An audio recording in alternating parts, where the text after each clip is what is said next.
लगभग 20 साल से बेड पे थी। यहां से नीचे का अंग नहीं काम करता था। बहुत हमारे पास वीडियो आई। पूज्य प्रेमानंद जी महाराज को उसने कुछ वर्षों से सुनना शुरू किया। बेड पे पड़े पड़े भजन प्रारंभ किया, माला प्रारंभ करी। निकुंज लीला क्या है, कुंज लीला क्या है, निवृत्त निकुंज लीला क्या है, सबको जाना।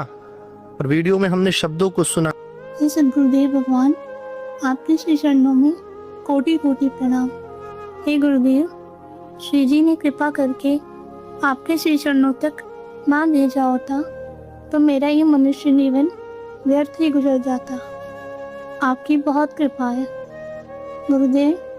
आप तो हृदय में ही विराजमान है, सब कुछ ही जानते हैं। हमने शब्दों को सुना, बहुत प्रयास किया। पूज्य महाराज जी का दर्शन उसको नहीं मिल पाए। परसों रात्रि में उसका शरीर शांत हुआ और ये राजस्थान प्रतापगढ़ की भूमि से आप पधारे हैं। और अंतिम इच्छा उसने यही करी कि मृत्यु के बाद ही कम से कम पूज्य महाराज जी की दृष्टि मेरे शरीर पर पड़ जाए और मेरा अंतिम संस्कार श्री धाम वृंदावन में हो। हमारे पास सूचना आई कल सुबह।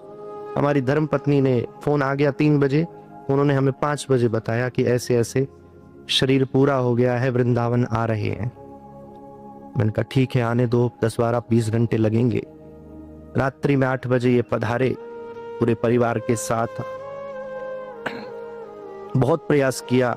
अर्जुन भैया पिछले 3 वर्षों से महाराज जी की सेवा में रहते हैं, पूज्य श्री प्रेमानंद जी महाराज। ये आए, रात्रि भर जगते रहे और सारी व्यवस्था हो गई। बाबा से बात हो गई, जो सेवक रहते हैं, कि महाराज जी जब मार्ग पे 2 बजे निकलेंगे तो दृष्टि डाल देंगे, एम्बुलेंस से बाहर निकाला जाएगा।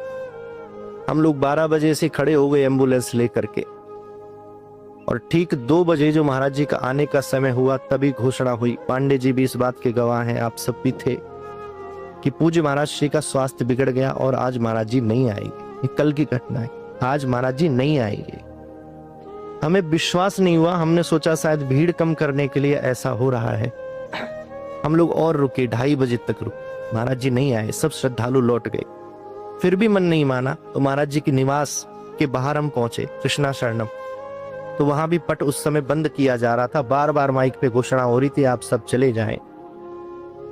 एम्बुलेंस को वहीं खड़ा किया। मैंने कहा जब निकलेंगे, जब देख लेंगे। उम्मीद सारी बंद हो गई। मैं वापस आया, इनका फोन आया थोड़ी देर के बाद कि हम कैली कुंज लेकर जा रहे हैं। मैंने कहा ठीक है, ले जाओ। वहां ले गए तो महाराज जी वहां भी नहीं थे, क्योंकि महाराज जी बीमार हो गए। कैली कुंज भी नहीं पहुंचे। तो वहां से प्रसाद, चुनरी आदि मिल गई। इनको कुछ संतुष्टि हुई, पर मुझे संतुष्टि नहीं हुई। आपका फोन आया कि काम हो गया, प्रसाद मिल गया, आशीर्वाद मिल गया, मुझे संतुष्टि नहीं हुई, क्योंकि उसका लक्ष्य कुछ और था बिटिया का, कि महाराज श्री की सन्निधि मिले, महाराज श्री की दृष्टि मिले।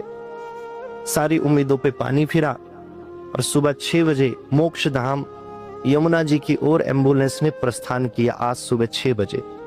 और जैसे ही प्रस्थान किया, NRI ग्रीन के पास पूज्य महाराज श्री अपने 2-4 शिष्यों के साथ बिना भीड़ भाड़ के पैदल जाते हुए मिल गए। तुरंत आगे एम्बुलेंस लगाई, बिटिया के दिव्य दिवंगत पंच दिव्य शरीर को निकाला। महाराज श्री की दृष्टि पड़ी, चुनरी उस पर उड़ाई गई, आशीष दिया कि इसको किशोरी जी का धाम मिले। ये तो एक ऐसा कभी भैया हुआ ही नहीं। अगर महाराज श्री 2 बजे नहीं आए तो महाराज श्री फिर गाड़ी से आए। इस बात के गवाह 3 वर्ष से हमारे अर्जुन भैया बैठे हैं। पूरी रात ये भी जगे, पूरा परिकर हम सब जगे। ऐसा कभी नहीं हुआ कि महाराज जी अगर 2 बजे नहीं आए तो 6 बजे पैदल जाएं, क्योंकि भक्त तो वहां थे नहीं। पैदल जाना किसके लिए है? वो पैदल सिर्फ उस गुड़िया के लिए ही महाराज जी जा रहे थे। इससे पता चलता है कि कलयुग में भी भक्त का भगवान से, किशोरी जी से और गुरु से क्या संबंध हो सकता है। सारे नियमों को गुरुदेव ने बदला, ठाकुर जी ने सब नियम बदल दिए। इससे बड़ा प्रमाण अगर किसी को चाहिए इस धरातल पर कि भगवान है, किशोरी जी हैं, गुरु शिष्य का संबंध सच्चा है, तो इससे बड़ा साक्षात प्रमाण दूसरा कोई नहीं मिल सकता। तो पूरे नियम से वृंदावन धाम में ही उसको विदा किया।